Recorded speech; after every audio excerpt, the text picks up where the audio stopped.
my tips to help you and me get through winter training.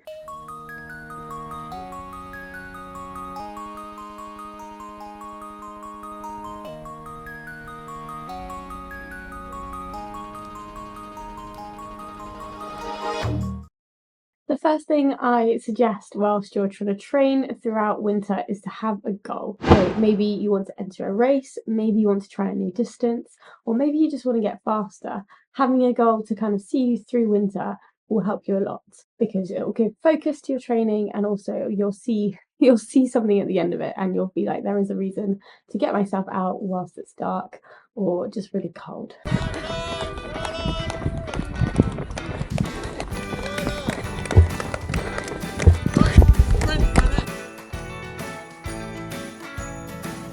The next thing you could try is to add exercise into your routine if it isn't already in there.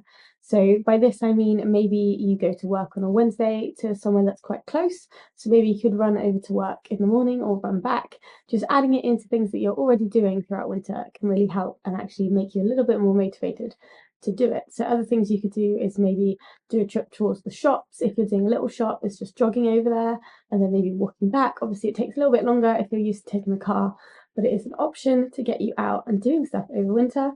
And you can also add in some more cross training. So maybe you have an indoor bike, or maybe you have a gym membership and you can add in some strength training. You can even do that at home if you want to, add in some yoga. So swapping out one of those runs, maybe because you don't feel like you want to go out as much, to be something more indoor that's going to benefit your training in a different way. So that could be, like I said, body weight training, cycling.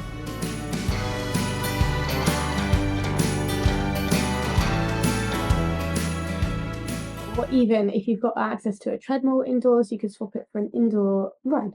So running on the treadmill where it's a little bit warmer than it might be outside, especially when it starts getting icy and freezing outside. You might not want to be doing 4 or 5 runs a week outside. You might want to swap some of them to be indoors just to look after yourself a little bit more.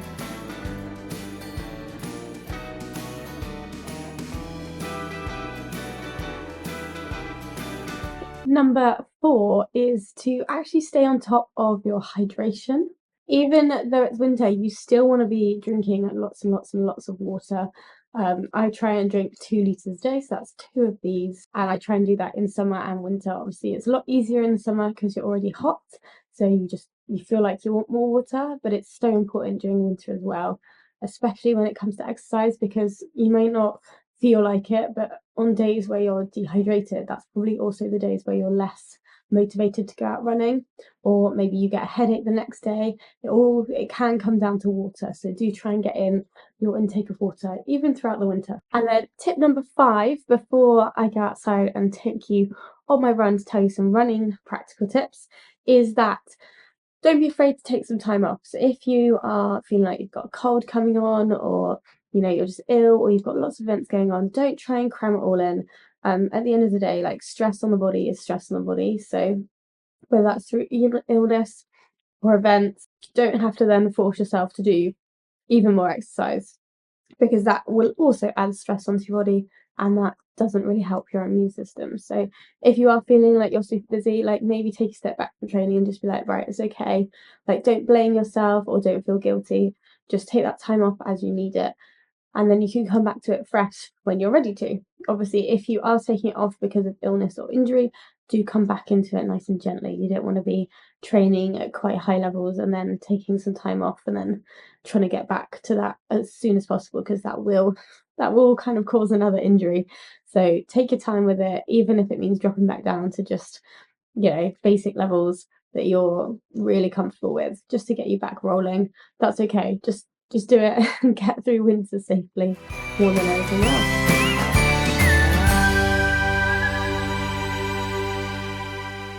Right, now onto my running tips. So some practical tips for you if you need to keep running throughout winter and perhaps, calming it down a little bit doesn't suit you well. So the first thing I suggest is getting lots of little mini layers. You don't want to get a big running coat, because if you do that, you're going to overheat quite quickly once you're running. At least with little layers, you can have a few on and take them off and pop them inside a little rucksack. So that'd be The second practical tip is having a rucksack to shed any layers of clothes that you might need to throughout the run. It's also a good way to store any waterproofs that you might need, because it's winter, and especially if you're in the UK, it probably means it's going to rain at some point. In terms of hands, I don't really suggest getting thick gloves unless you're somebody that really feels cold in your hands, because I find that my hands are one of the first things that warm up once I'm running. So quite often I'll have gloves on, and then within the first K or two I'll want to take them off because my hands are suddenly so warm, and they're literally the thinnest gloves ever. So don't splash out and get expensive thick gloves unless you're using them for outdoor cycling. Then you're going to want those thick gloves because your hands don't really warm up for that. Okay, so once you're out running with your layers, a couple more things to think about to help you running in the winter is perhaps switching out some of your runs to be a little bit later or earlier. So if you're a morning runner, you might want to try and get out just a little bit later so that you're actually running in some sunshine, or what constitutes for sunshine in the winter, because every single run being in the dark isn't very fun, especially when you've got to have the headtorch out. Just makes it a little bit more miserable. So try and avoid that if you can every single run. Have some runs to look forward to.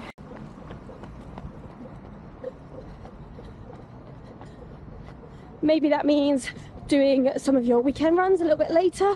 So instead of waking up and going for it, maybe you wake up, have breakfast and sit for a few hours before you go. Or maybe it means doing a lunchtime run instead of an evening run to make sure you're getting in some daylight hours. And my final practical tip is to find a group to run in. So whether that be a running club or just some running friends, have a group to make you a little bit more accountable. So maybe one run a week or every 2 weeks is with them, and you've got something to look forward to and be doing with someone else, because running on your own throughout winter can get very lonely, especially with the dark weather.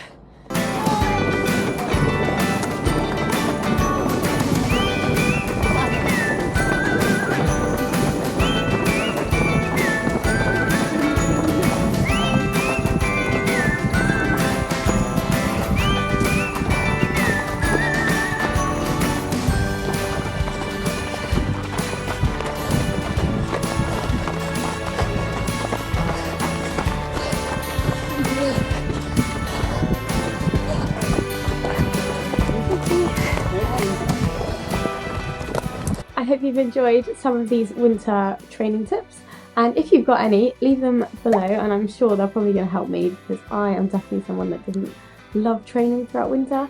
So I'm trying really hard. I'm going to try and at least get in 3 runs a week and a few bits of cross training here and there. So that is my plan for winter. But yeah, drop any of your ideas for winter training down below, and I would love to hear. See you guys soon. Happy running!